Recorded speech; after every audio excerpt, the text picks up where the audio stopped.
नमस्कार। आज बात करते हैं इंडियन इकोनॉमी की, एक बहुत ही दिलचस्प मोड़ की। हम देखेंगे कि कैसे 2025, जो एक मुश्किल साल था, उसके बाद 2026 एक नए मौकों का साल बनकर आ रहा है। लेकिन हाँ, इसमें कुछ पेच भी हैं। तो 2025 का माहौल कैसा था? इसे समझने के लिए क्रिकेट की एक एनालॉजी बिल्कुल फिट बैठती है।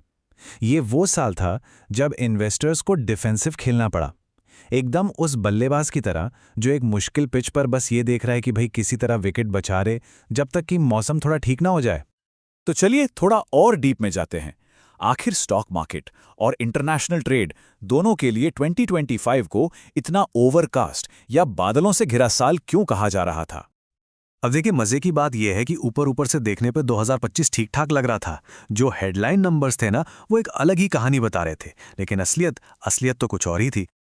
मिसाल के तौर पे इंडिया का जो मेन स्टॉक इंडेक्स है निफ्टी 50, उसने 10.5% का पॉजिटिव रिटर्न दिया। तो इसे देख के तो यही लगेगा कि अरे वाह, मार्केट तो बढ़िया चल रहा है। लेकिन कहानी में ट्विस्ट यहां है। दूसरी तरफ स्मॉल कैप इंडेक्स ने 6% का नेगेटिव रिटर्न दिया। मतलब साफ है, मार्केट की जो तेजी थी वो कुछ ही स्टॉक्स तक सिमटी हुई थी। और ये डेटा देखिए, इससे पूरी पिक्चर क्लियर हो जाती है। जहां निफ्टी 50 ऊपर गया, वहीं मिड कैप और स्मॉल कैप इंडेक्स बुरी तरह गिरे।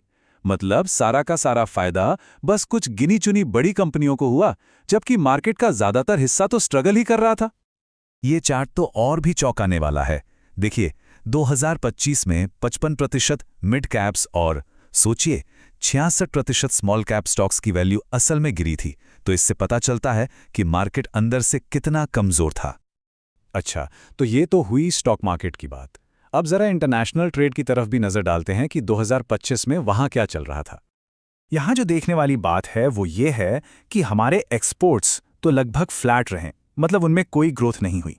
लेकिन हमारे इंपोर्ट्स वो 5% बढ़ गए। और इसका सीधा नतीजा क्या हुआ? हमारा ट्रेड डेफिसिट यानी व्यापार घाटा और भी बढ़ गया। और ये आंकड़ा देखिए, ये दिखाता है कि इकोनॉमी पर प्रेशर कितना बढ़ रहा था। 2025 में हमारा ट्रेड डेफिसिट $310 बिलियन के एक बहुत बड़े लेवल पर पहुंच गया था। ठीक है, तो ये तो थी 2025 की कहानी। अब देखते हैं कि 2026 में ऐसा क्या बदल रहा है जो एक ज्यादा पॉजिटिव उम्मीद जगा रहा है। तो 2026 में इकोनॉमी को रफ्तार देने के लिए सरकार और आरबीआई दोनों एक्शन में आ गए हैं। जैसे मिडिल क्लास के लिए टैक्स में कटौती की गई ताकि लोग ज्यादा खर्च करें। आरबीआई ने इंटरेस्ट रेट्स को 125 बेसिस पॉइंट्स, मतलब 1.25% तक कम कर दिया है। और साथ ही बिजनेस करना आसान हो, इसके लिए भी कई रिफॉर्म्स लाए जा रहे हैं। इन सबका एक ही मकसद है कि लोग खर्च भी करें और इन्वेस्टमेंट भी बढ़े। अब 2025 की एक और बड़ी प्रॉब्लम थी, FIIs यानी फॉरेन इंस्टीट्यूशनल इन्वेस्टर्स का पैसा निकालना। पता है, इन विदेशी इन्वेस्टर्स ने इंडियन स्टॉक मार्केट से रिकॉर्ड $18 बिलियन निकाल लिए थे। इससे मार्केट में उनकी होल्डिंग 15 साल के सबसे निचले लेवल पर पहुंच गई। लेकिन अब उम्मीद है कि ये ट्रेंड पलटेगा। क्यों? क्योंकि दुनिया भर में इंटरेस्ट रेट्स बदल रहे हैं और इंडियन मार्केट के वैल्यूएशंस भी अब ज्यादा ठीक लग रहे हैं। तो पूरी उम्मीद है कि 2026 में विदेशी पैसा भारत वापस आएगा। तो इन सभी पॉजिटिव वजहों को देखते हुए 2026 जो मौकों का साल कहा जा रहा है, वो आखिर दिखेगा कैसा? देखिए, 2026 में जो इकोनॉमी में रिकवरी आएगी वो कुछ खास सेक्टर्स से आएंगे। सबसे पहले तो डोमेस्टिक डिमांड से जुड़े सेक्टर्स जैसे बैंकिंग और ऑटो, जहां डिमांड बढ़ने की उम्मीद है।